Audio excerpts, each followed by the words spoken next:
Today I have this 7x5 glueless pre-plucked closure wig from Unice hair, and you can see it comes out of the packaging with some curls already in it, which is really nice if you're someone who doesn't want to have to curl the hair once you get it. So basically they've made it where you can just put the wig on and go, and it is pre-cut lace. You can see that that hairline has been plucked out as well, so it looks very natural and it looks like we won't have to do a lot of work to it. They also give you an adjustable band in the inside so that way you can make the wig fit onto your head. They give you a comb in the back if you like to use the combs, and then they also give adjustable bands here just to make it fit tighter around the nape area. So they also included this bye-bye knots hair tape. You put it around your hairline to get the wig to stay into place. So I'm going to use that today. So let's get started with this install. This is going to be my first time ever using this tape, so I'm really excited to see how this goes.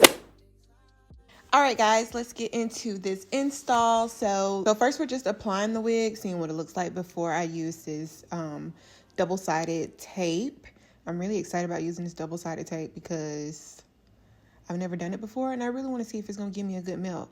First off, I was trying to make sure that the hairline and then the parting space look good before I do the tape, because once I put the lace on the tape, I want that to be the last thing I got to do until I style it.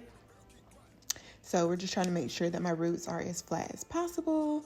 So since it's double-sided, all you have to do is find the area that you want it to lay it on your forehead.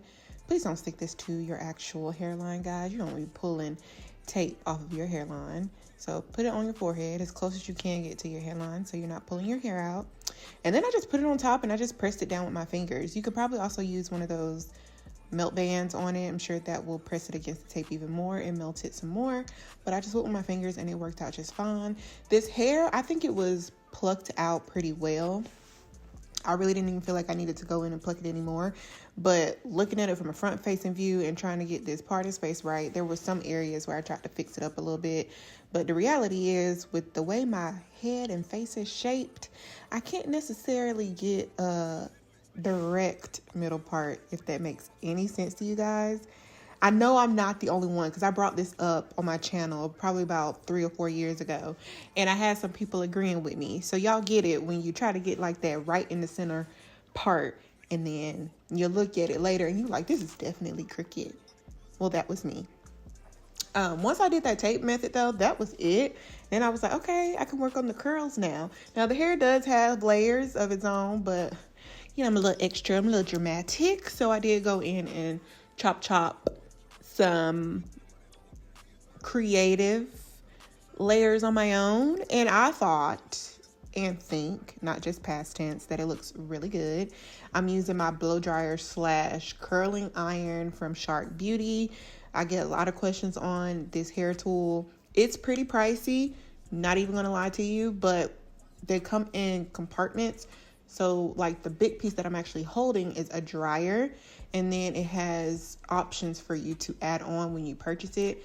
And one of the options that I added on was this curling tool so that I could curl my hair. Hands free, by the way, because the way the air blows through, it air wraps it and then gives you a nice bouncy curl. So I love this product, and I feel like it's worth it for the price, because the price and the quality of the product is holding up really well.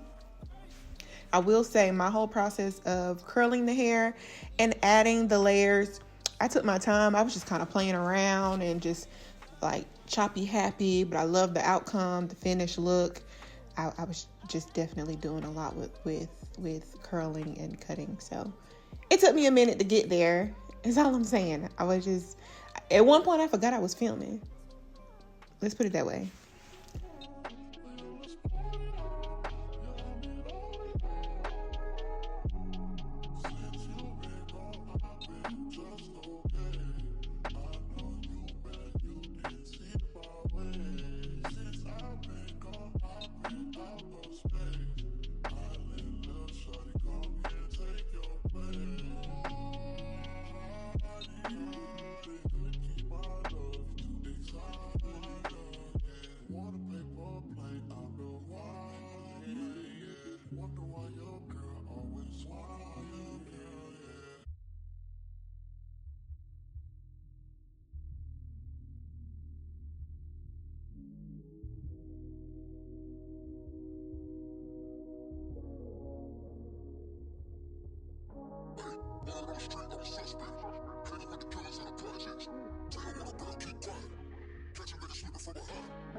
But anyways, you can see what that before and after looks like. Comparison, one side with my chops and my curls, and then the side without it. But as you can see, it can be worn both ways. They do give you this wig already curled, so you really don't even have to do what I did unless you want to.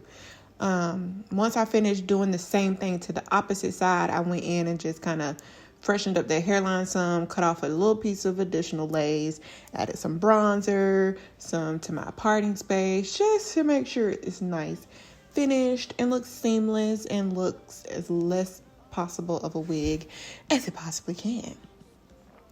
And then, you know, final touches with the hot comb, and that is the finished look. This hair looks nice. I like the density of it. It's very natural.